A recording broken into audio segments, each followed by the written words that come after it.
నమస్తే, నేను మీ మధు. నిన్న క్రిస్మస్ సందర్భంగా పులివెందులలో సిఎస్ఐ చర్చిలో మాజీ ముఖ్యమంత్రి జగన్మోహన్ రెడ్డి, ఆయన సతీమణి, అంతేకాకుండా ఆయన అమ్మగారైనటువంటి విజయమ్మ గారితో కలిపి ఎంతో అంగరంగ వైభవంగా సెలబ్రేట్ చేసుకున్నారు. అయితే ఈ వేడుకలకు మాత్రం చెల్లి షర్మిల మాత్రం మిస్ అయినట్టు తెలుస్తుంది. నిజంగానే ఆమెకు పిలుపు వెళ్ళలేదా? అసలు షర్మిల రాకపోవడానికి గల కారణాలేంటి అనే విషయాల గురించి రోజు మనం తెలుసుకుందాం. ప్రస్తుతం మనతో పాటు ఉన్నారు senior journalist doctor Durga Vadlamani గారు. వారిని అడిగి మరిన్ని విషయాలను తెలుసుకుందాం. నమస్కారం మేడం. నమస్తే అండి మేడం, నిన్న క్రిస్మస్ సందర్భంగా జగన్మోహన్ రెడ్డి గారు సిఎస్ఐ చర్చిలో సెలబ్రేట్ చేసినటువంటి వీడియోలు అయితే బాగా వైరల్ అవుతున్నాయి. విజయమ్మతో కలిసి సెలబ్రేట్ చేయడం, తల్లి ప్రేమగా ఆయనకి కేక్ తినిపించడం, ఇలాంటివన్నీ మనం చూసాం. అయితే షర్మిల గారు ఎందుకు మిస్ అయ్యారంటారు? అయితే పిలుపు వెళ్ళలేదంటారా, లేకపోతే రావడం ఇష్టం లేదంటారా? ఎందుకు మిస్ అవ్వడం ఏంటి? అసలు షర్మిల ఎందుకు రావాలి? మొన్న జ్వరం తెచ్చుకున్నాడు షర్మిల వస్తుందేమో అని కదా.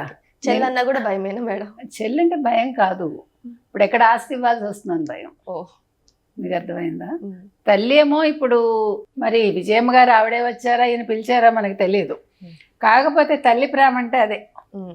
తిట్టినా, కొట్టినా, తోసినా, పంపేసినా, ఇంట్లో సరివేసినా కన్న తల్లి మాత్రం కొడుకు మీద ప్రేమను కోల్పోదు. అంటే ఎక్కువ కొడుకు మీద ఉంటుంది. మీరు గమనించుకోండి, కూతురు మీద ఉంటుంది కానీ కూతురు కంటే కొడుకు మీద ఒక పాలైనా ఎక్కువ ఉంటుంది ప్రేమ. సో అందుకని ఆవిడ వచ్చింది.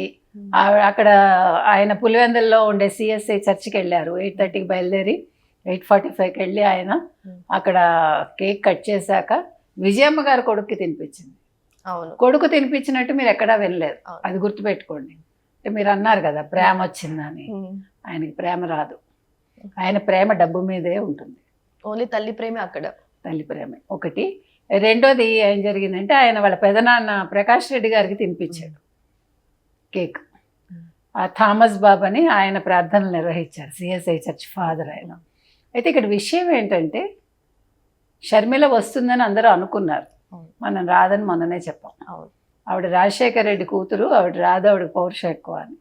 ఎప్పుడు వస్తుందంటే ఈయన మొత్తం ఆస్తి సెటిల్ చేసి, ఇదిగో చెల్లాయి నీ వాటా ఇది అని పిలిచి, తర్వాత గతంలో జరిగిన దానికి క్షమాపణలు చెప్తే ఆయన ఆవిడ క్యారెక్టర్ అసాసినేషన్ చేయటం, ఆవిడ పసుపచ్చ చీర కట్టుకుందని అన్నగారే మాట్లాడడం, పసుపు చీర కట్టుకుని ఒక కార్డు ఇవ్వడానికి వెళ్ళింది నా చెల్లి చంద్రబాబు నాయుడు దగ్గరికి అన్నాడు కదా.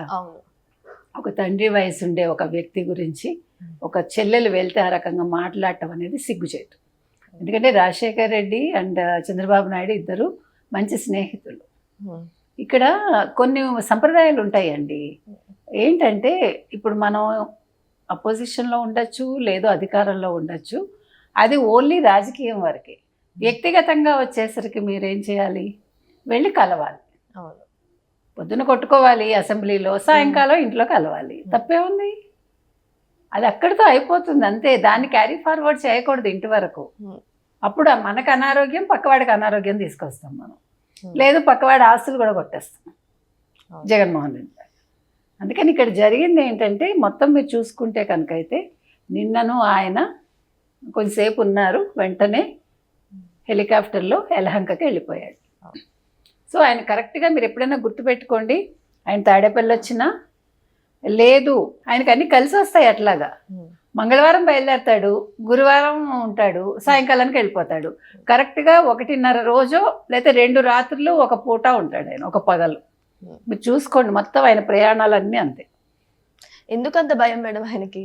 1-2 రోజులు ఎందుకు? ఆయన పరదాలు లేకుండా ఉండలేడు. ఆయనకి ప్రాణ భయం. అంటే తప్పు చేసిన వాడే భయపడతాడు, తప్పు చేయని వాడు ప్రజల్లో ఉంటాడు. జగన్మోహన్ రెడ్డి తప్పులు చేశాడు కాబట్టి, ఆస్తులు కొట్టేశాడు కాబట్టి, ప్రజలకి అభివృద్ధి చేయలేదు కాబట్టి ఆ భయం ఆయనకి. ఆయన ఎక్కడా కూడా ఒక్కడు నాకు తెలిసి ఎక్కడికైనా బయటికి ఎప్పుడైనా జీవితంలో వెళ్ళాడా 2 కాళ్ళ మీద నడిచి కష్టపడి ₹1 చెవటోడ్చి సంపాదించాడా నా క్వశ్చన్ కదా. అవును, మనకి తెలిసి లేదు.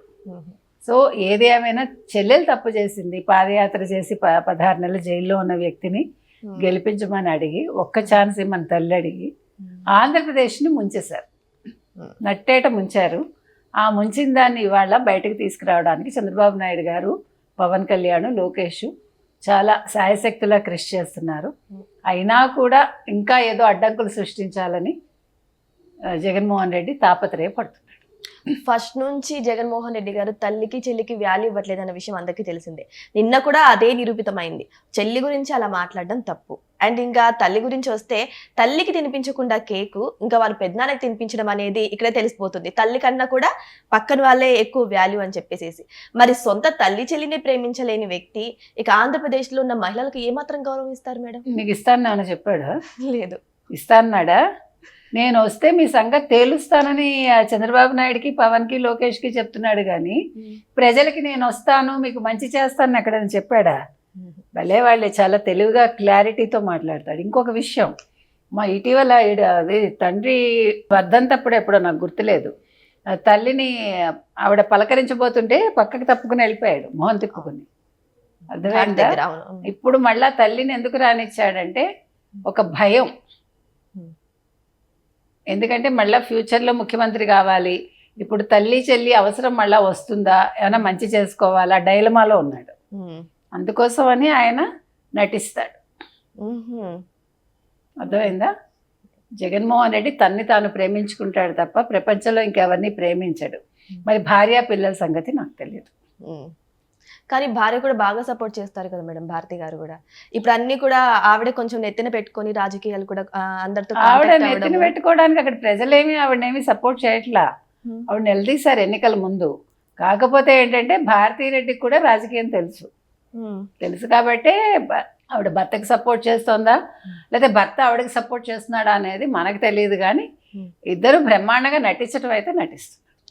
ఏదేమైనా సరే మేడం, చివరికైతే క్రిస్మస్ వేడుకల్లో ఆ తల్లి కొడుకుల ప్రేమ చూసి అందరూ తనివి తీరా ముడిసిపోతున్నట్టే ఉన్నారు. సో అది ఎంతవరకు నిజమో తెలీదు.